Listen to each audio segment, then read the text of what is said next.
চালু হলো শান্তিনিকেতন ই-হাট। একের পর এক বেশ কিছু প্রশংসনীয় কর্মসূচি পালন করে সাড়া ফেলেছে পজিটিভ বার্তা। এবার তাদের কর্মসূচি শান্তিনিকেতন ই-হাট। গ্রামীণ শিল্প সংস্কৃতি ও ডিজিটাল প্রযুক্তির হাত ধরে রাজ্যের অর্থনীতিতে নতুন আশার আলো দেখাতে চলেছে ই-হাট। রবিবার থেকে শান্তিনিকেতন মেডিকেল কলেজে শুরু হয়েছে ই-মার্কেটিং বা ই-হাট। প্রতি রবিবার বিকাল 3টে থেকে সন্ধ্যে 6টা পর্যন্ত এই ই-হাট চলবে। এখানে গ্রামীণ স্বসহায়ক দলের মহিলারা তাদের উৎপাদিত বিভিন্ন সামগ্রী বিক্রি করার সুযোগ পাচ্ছেন। ক্রেতারাও সরাসরি এখান থেকে নানা রকম প্রয়োজনীয় সামগ্রী ক্রয় করতে পারবেন। এর ফলে ক্রেতা বিক্রেতা এমনকি উৎপাদক প্রত্যেকেই লাভবান হবেন। পজিটিভ বার্তার এই উদ্যোগকে সাধুবাদ জানিয়েছেন বহু গুণীজনেরা। রবিবারে ই-হাটের প্রথম দিনে স্বসহায়ক দলের মহিলা সহ ক্রেতা বিক্রেতাদের মধ্যে ব্যাপক উৎসাহ দেখা দিয়েছে। নানা রকম খাদ্য সামগ্রী থেকে শুরু করে গৃহস্থালী সামগ্রী সব প্রথম দিনই ই মার্কেটে দেখা যায়। শান্তিনিকেতন মেডিকেল কলেজ চালু হওয়া ই মার্কেট অর্থনীতি উন্নয়নে একটি নতুন দিশা দেখাবে বলে পজিটিভ বার্তার কার্যকর্তাদের প্রত্যাশা। উল্লেখ্য, এমনিতেই শান্তিনিকেতন মেডিকেল কলেজ চালু হওয়ার পর রানীর খামার এলাকায় পরিবেশ অনেকটাই বদলে গিয়েছে। যোগাযোগ ব্যবস্থা থেকে ব্যবসা বাণিজ্য সব ক্ষেত্রেই এগিয়ে চলেছে এই এলাকাটি। ব্যুরো রিপোর্ট, সৃষ্টি সকাল, নিউজ বাংলা।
যে আমি কিছু করব, মন দিয়ে করব এবং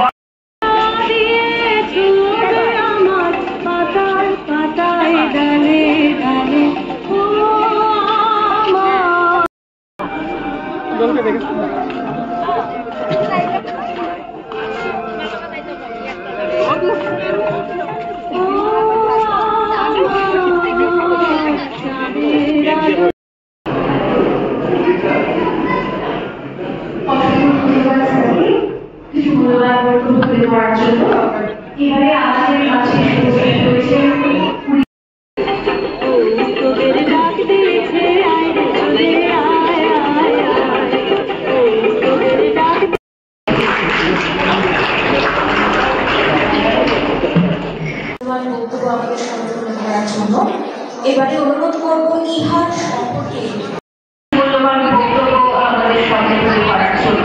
রাস্তা পাই না, এই ই-হাট হলো গিয়ে সেই রাস্তা, সেই আকাশ যেখানে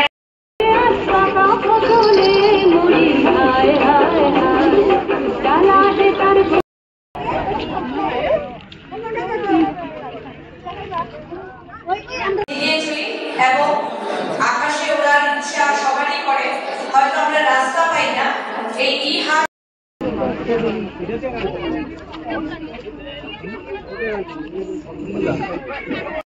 আজকে আমাদের এটা পজিটিভ বার্তার উদ্যোগে আমরা ই-হাট উদ্বোধন করেছি। এটা উদ্বোধন না, অ্যাকচুয়ালি আমাদের 26শে জানুয়ারি মেইন উদ্বোধন হবে।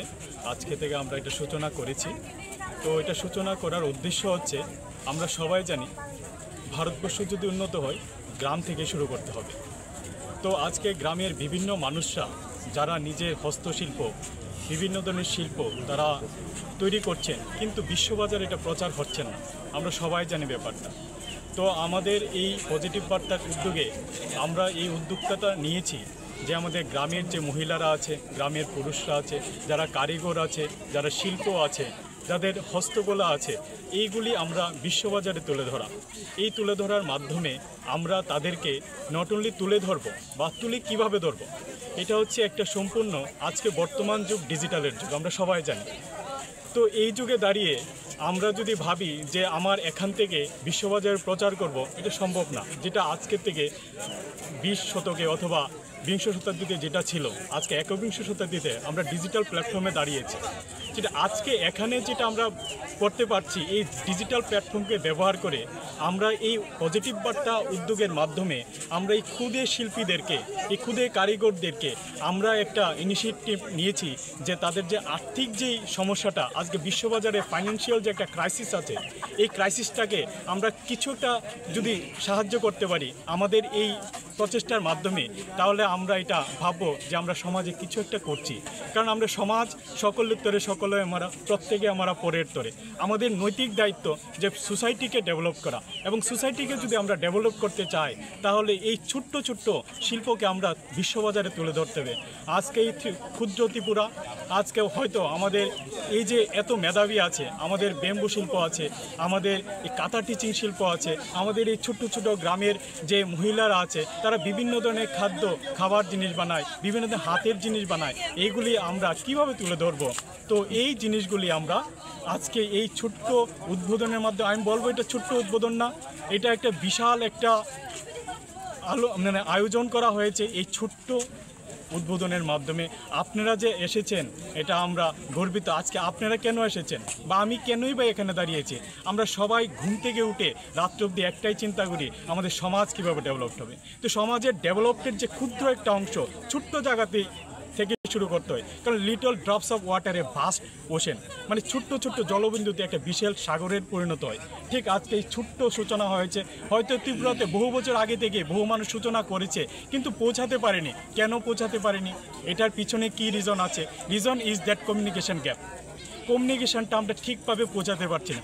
আজকে আমাদের হাতে এত বড় একটা ব্রহ্মাস্ত্র এসে গেছে। আমি বলবো যে আপনারা যে হাতে ধরে রেখেছেন, এটা মোবাইল, এটা ব্রহ্মাস্ত্র। পৃথিবীর সবচেয়ে শক্তিমান যদি কোনো কিছু, যদি একটা গ্যাজেট থাকে, এটা হচ্ছে মোবাইল।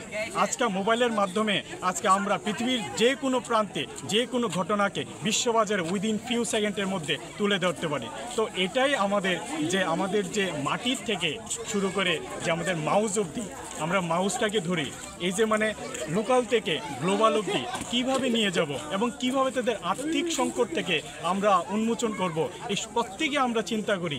এই চিন্তার মাধ্যমে একটা সুস্থ চিন্তা, পজিটিভ বার্তার উদ্যোগে আমরা এটা শুরু করেছি। আমরা আশা করব যে বিশ্ববাজারে তারা স্থান পাবে এবং তাদের ইনকামটা বাড়বে, এবং তাদের ইনকামটা বাড়া মানে আমাদের ত্রিপুরার গ্রামের যে গ্রামবাসীরা আছে, তাদের বিভিন্ন এই যে শিল্পকলাগুলি আছে, তারা বিশ্ববাজারে তুলে ধরতে পারবে আমাদের এই প্ল্যাটফর্মের মাধ্যমে। এবার আমি বলবো যে এই প্ল্যাটফর্ম কেন এসেছে, বা এই ডাইরেক্ট যে ফিজিক্যাল যে মার্কেটটা আছে, কেন এটা ডিজিটাল মার্কেটে পরিণত হয়েছে। এটা হচ্ছে একটা বিশেষ একটা উদ্যোগ। এই উদ্যোগটা কেন? কারণ দেখুন, আজকে যদি আমি একটা র মেটেরিয়ালস তৈরি করি, এই র মেটেরিয়ালসটা কোথায় যাবে? প্রথমে ম্যানুফ্যাকচারিং কোম্পানিতে যাবে। ম্যানুফ্যাকচারিং কোম্পানি থেকে কোথায় যাবে? ডিজিটাল ডিস্ট্রিবিউশন সেন্টারে যাবে। ডিস্ট্রিবিউশন সেন্টার থেকে রিটেল শপে আসবে, তারপরে কাস্টমারের দ্বারা আসবে। এই যে গরিব সাধারণ মানুষগুলি আছে, প্রত্যন্তের গ্রামে আছে, তাদের যে বিশাল বড় একটা প্রসেস, এই প্রসেসটা সম্ভব হবে না। তাছাড়া ধরুন, একটা যদি আমি কোনো জিনিস তৈরি করতে 1 টাকা লাগে, আমার কাছে আস্তে আস্তে 10 টাকা লাগছে এটা জিনিসটা। কারণ এই মাঝখানে যে রিটেলার, ডিস্ট্রিবিউটার, এই যে স্তরগুলি আছে ম্যানুফ্যাকচারিং, এই স্তরগুলি দিয়ে বেয়ে আমার সাধারণ মানুষের কাছে আসতে, যে নির্মাণ করছে এবং যে কিনবে, ব্যবহার করবে, তার মাঝখানে একটা বিশাল বড় একটা গ্যাপ হয়ে যাচ্ছে। এই গ্যাপটাকে কমপ্লিট করার জন্য, এই গ্যাপটাকে মিসইউজ যাতে না করে, মাঝখানে যাতে কোনো মধ্যবিত্তি না আসে, এই যে পরিশ্রমিকটা যাতে ঠিকভাবে উনি পান, যিনি শিল্প করেছেন, যিনি তৈরি করেছেন এবং যিনি ব্যবহার করবেন, তো সেই গ্যাপটাকে ফুলফিল করার জন্য আমরা ই প্ল্যাটফর্ম, যেটাকে আমরা ই হাট বলছি, এই ই হাটের মাধ্যমে আমরা তাদেরকে সেই পূর্ণ মর্যাদা এবং পূর্ণ পারিশ্রমিকটা আমরা দিয়ে দেব, এবং মাঝখানে যারা ব্যবহার করবেন তারাও যেন এই মাঝখানের যে চেইনটা থাকে, এই চেইনটার যে এক্সট্রা টাকা দিতে হয় এই টাকাটা যেন দিতে না হয়, তারা সরাসরি যাতে ইনকামটা করে এবং তাদের আর্থিক সংকট থেকে কিছু একটা হেল্প করতে পারে, এবং এই কিছু একটার মাধ্যমে যেন একটা সময়ে বিশালভাবে তাদের পরিবারকে সাপোর্ট করতে পারে। এটার জন্যই আজকে সূচনা হয়েছে, যেটা আমরা আগামী 26শে জানুয়ারি আমরা সম্পূর্ণ সুন্দরভাবে সুষ্ঠুভাবে আমরা এটা উদ্বোধন করতে যাচ্ছি। এতটুকুই আজকের এই প্রোগ্রামের মেইন চেষ্টা। আমার পরিচয়, আমি একজন এখানে কর্মরত ত্রিপুরা শান্তিনিকেতন মেডিকেল কলেজে অ্যাকাউন্টে কাজ করছি। আর তাছাড়া আমি এখানে প্রথম থেকেই আছি, আমি দেখছি। লিটন আচার্য আমার নাম।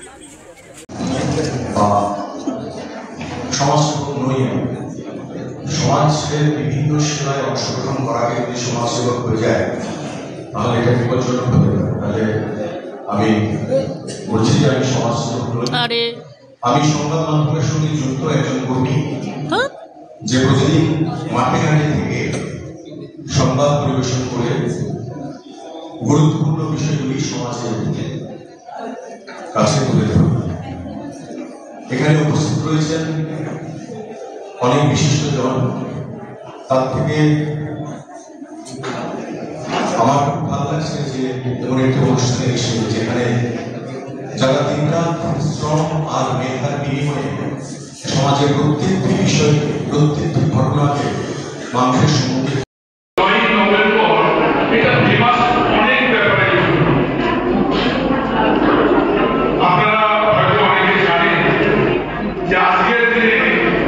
বিশ্বের একজন নামী সায়েন্টিস্ট জন্মগ্রহণ করেছিলেন এবং আজকের দিনে বিশ্বের প্রথম যে নমস্কার গেছিল সেটাও আজকের দিনে। আর পজিটিভ বার্তা তার ফিজিক্যাল উন্নয়ন আজকের দিনে 9 November. It's a very lucky day. আজকের দিনে আমরা পাড়ি দিয়েছিলাম প্রথম ভারতবর্ষ নয়, অন্য দেশ আমেরিকা, রাশিয়া মিলে 9 নভেম্বর প্রথম নমস্কার পালন হয়েছিল মহাকাশে। আর আমাদের যিনি চেয়ারপারসন প্রেসিডেন্ট মলয় মহোদয়, ওনার যে স্বপ্নের উড়ান, সেই স্বপ্নের উড়ান ডিজিটাল মার্কেটিং, ই মার্কেটিং। আমি বলবো আপনারা যারা রয়েছেন কাইন্ডলি সবাই আমরা কালকেও একটা দারুণ প্রোগ্রাম গেছে, একটু সাউন্ড কম করলে শুনতে হয়তো সুবিধা হবে। এটা বলছি এই জন্য যে কেন